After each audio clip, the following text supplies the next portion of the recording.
ఒకవైపు ఇరాన్ మాజీ supreme leader Ayatollah Ali Khamenei అంతిమ యాత్రకు యావత్ దేశం తరలివస్తోంది. ఈ యాత్రలో ఇరాన్ పౌరులు ఆవేశంతో ఊగిపోతూ ఇజ్రాయెల్ను అమెరికాను సర్వనాశనం చేస్తామని శపథాలు చేస్తున్నారు. మరోవైపు ఇజ్రాయెల్ రక్షణ మంత్రి ఇజ్రాయెల్ కాట్జ్ భవిష్యత్తులో ఇజ్రాయెల్కు కీడు తలపెట్టాలని ఆలోచిస్తే అయతుల్లా అలీ ఖమేనీకి పట్టిన గతే మీకు పడుతుందని గట్టి వార్నింగ్ ఇచ్చాడు. ఖమేనీ అంతిమ యాత్రలో పాల్గొన్న వారిలో కొందరు అమెరికా ప్రెసిడెంట్ డొనాల్డ్ ట్రంప్పై ప్రతీకారం తీర్చుకోవాలని చేస్తున్న డిమాండ్లు అవమానకరమైనవి. అయతుల్లా ఖమేనీ పాలన నిజస్వరూపాన్ని ఇది బట్టబయలు చేస్తోందని కాట్జ్ మండిపడ్డారు. ఇదిలా ఉండగా అమెరికా ప్రెసిడెంట్ డొనాల్డ్ ట్రంప్ ఇజ్రాయెల్తో సంబంధాలు తెగదెంపులు చేసుకోవాలని అనుకుంటున్నాడు. ఇజ్రాయెల్ ఏర్పడినప్పటి నుంచి అంటే 1948 నుంచి ఇప్పటి వరకు ఇరు దేశాలు అత్యంత సన్నిహిత దేశాలే. మరి అకస్మాత్తుగా అమెరికా ఈ నిర్ణయం తీసుకోవడానికి గల కారణాలేంటో ప్రత్యేక కథనంలో ఇప్పుడు చూద్దాం.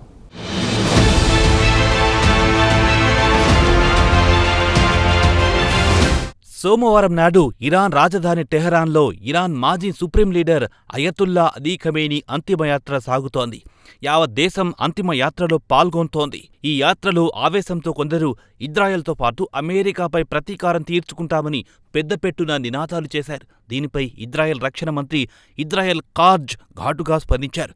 ఇజ్రాయెల్పై కీడు తలపెట్టడానికి ప్రయత్నిస్తే మీ సుప్రీం లీడర్ అయతుల్లా అలీ ఖమేనీకి పట్టిన గతే మీకు పడుతుందని ఆయన ఇరాన్ నాయకులను హెచ్చరించారు. ఇక ఈ అంతిమ యాత్రలో ట్రంప్కు వ్యతిరేకంగా నినాదాలు చేశారు. ట్రంప్పై ప్రతీకారం తీర్చుకుంటామంటూ ఆవేశంతో ఊగిపోయారు. దీన్ని బట్టి చూస్తే అయతుల్లా పాలన ఎటువంటిదో అర్థం చేసుకోవచ్చునని కాట్జ్ అన్నారు. ఇరాన్పై అమెరికా, ఇజ్రాయెల్ కలిసి చేసిన దాడితో ఇక ఇజ్రాయెల్ లేవలేదు. అయినా తాము అప్రమత్తంగా ఉంటామన్నారు. ఇరాన్ నుంచి ఎలాంటి బెదిరింపులొచ్చినా, దాడులు చేసినా తాము అప్రమత్తంగా ఉన్నామని క్వాడ్జ్ హబ్రూ భాషలో ఒక ప్రకటన విడుదల చేశారు.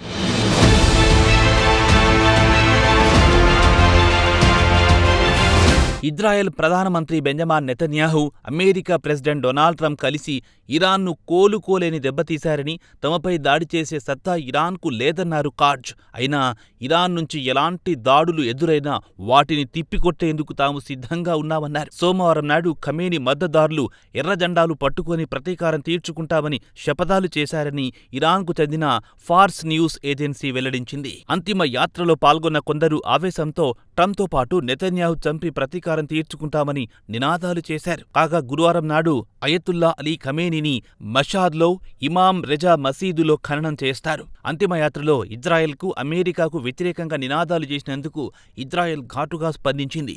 ఇదిలా ఉండగా అమెరికాకు, ఇజ్రాయెల్కు మధ్య సంబంధాలు రోజురోజుకు దిగజారిపోతున్నాయి. ఇజ్రాయెల్తో అమెరికాకున్న ప్రత్యేక సంబంధాలకు ఇక ముగింపు పలకాలని అమెరికా భావిస్తున్నట్లు ఊహాగానాలు వెల్లువెత్తుతున్నాయి. అయితే ఇరు దేశాల మధ్య 1948 నుంచి ఇప్పటి వరకు బలమైన సంబంధాలు కొనసాగాయి.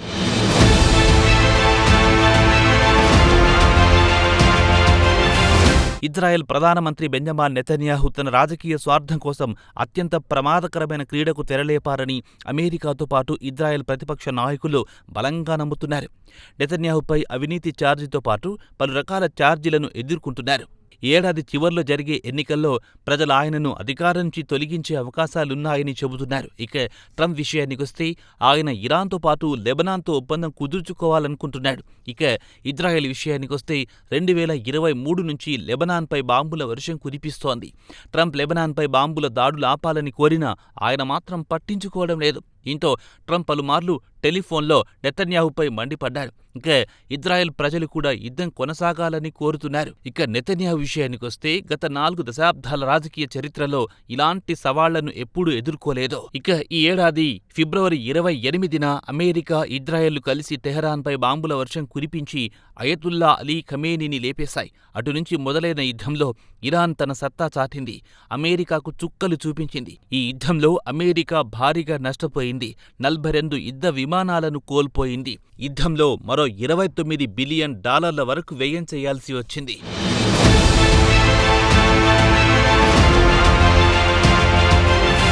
దీంతో ట్రంప్ పాకిస్తాన్ను, ఖతార్ను మధ్యవర్తిగా ఎంపిక చేసి ఇరాన్తో సంప్రదింపులకు పంపించారు. ఇరాన్, అమెరికా మధ్య స్విట్జర్లాండ్లో శాంతి ఒప్పందం కుదిరింది.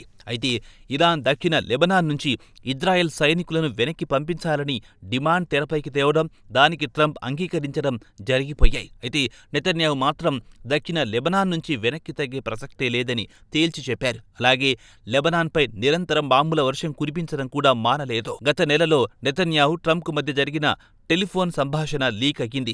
ఈ ఫోన్ కాల్లో ట్రంప్ ఇరాన్తో యుద్ధం ఆపాలనుకుంటున్నట్టు సమాచారం. అయితే నెతన్యాహు మాత్రం లెబనాన్పై దాడులు ఎక్కడా ఆపడం లేదు. ఇక ట్రంప్ నెతన్యాహును ఉద్దేశించి పిచ్చి పట్టిందని, అతడికి కృతజ్ఞత లేదని పలుమార్లు శాపనార్థాలు పెట్టాడు. తాను జోక్యం చేసుకుని ఉండకపోతే ఇప్పటికే జైల్లో ఉండేవాడివని, ప్రతి ఒక్కరూ నిన్ను ద్వేషిస్తున్నారని, ఇజ్రాయెల్ అంతే అని ప్రజలు అసహించుకుంటున్నారని ట్రంప్ నేరుగా నెతన్యాహుతోనే టెలిఫోన్లో మాట్లాడుతూ అన్నారు.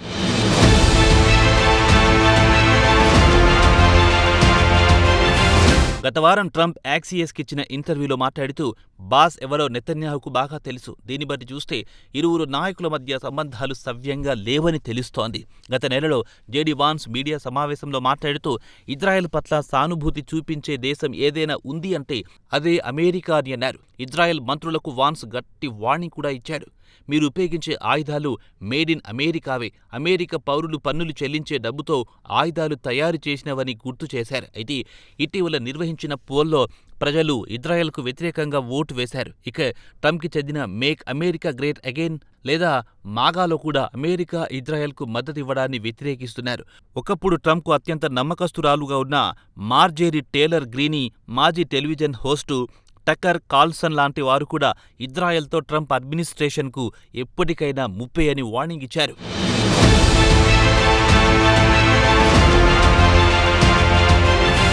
ఇక ట్రంప్కు చెందిన రిపబ్లికన్ పార్టీలో చాలా మంది ఇజ్రాయెల్కు అనుకూలంగా ఉన్నవారే. అయితే పార్టీలో ట్రంప్కు మంచి పట్టు కూడా ఉంది.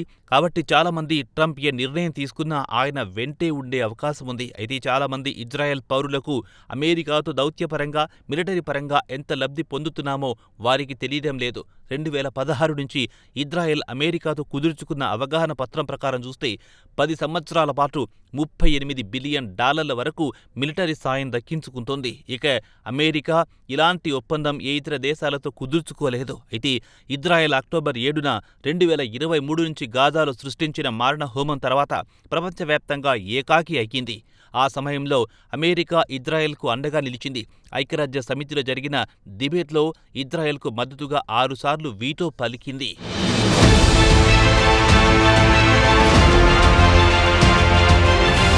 ఇదిలా ఉండగా ఈ ఏడాది అక్టోబర్ 26న ఇజ్రాయెల్ పార్లమెంట్కు ఎన్నికలు జరగనున్నాయి. ప్రతిపక్ష పార్టీకి చెందిన నాయకులు నెతన్యాహు నిర్వాకం వల్ల అంతర్జాతీయంగా ఏకాకి అయ్యే అవకాశాలున్నాయని విమర్శిస్తున్నారు. అయితే యుద్ధం ప్రారంభంలో అన్ని పార్టీలు నెతన్యాహుకు మద్దతు పలికినవి. ఇక మాజీ ప్రధానమంత్రి యార్ లాపీడ్ గత నెలలో నెతన్యాహుపై విమర్శల జోరును పెంచారు. ఇజ్రాయెల్కు అత్యంత సన్నిహిత దేశం అమెరికాతో బలమైన సంబంధాలు కొనసాగించడంతో ఘోరంగా విఫలమయ్యారని ఘాటుగా విమర్శించారు. వెంటనే ప్రభుత్వాన్ని మార్చకపోతే ఇజ్రాయెల్కు విదేశీ సంబంధాలు పూర్తిగా దెబ్బతింటాయని ఆయన ఎక్స్లో ఒక పోస్టు పెట్టారు. అయితే ఇరు దేశాల మధ్య కాస్త ఉద్రిక్తతలున్నా ట్రంప్ అడ్మినిస్ట్రేషన్ మాత్రం ఇజ్రాయెల్తో తక్షణమే సంబంధాలు తెగదెంపులు చేసుకోవాలనే ఉద్దేశం లేదని వైట్ హౌస్ వర్గాలు చెబుతున్నాయి. ఓవైపు జేడీ వాన్స్ కూడా నెతన్యాహుపై మండిపడుతున్నారు. మరి ట్రంప్ ఇజ్రాయెల్పై ఎలాంటి నిర్ణయం తీసుకుంటారో త్వరలోనే తేలిపోతుంది.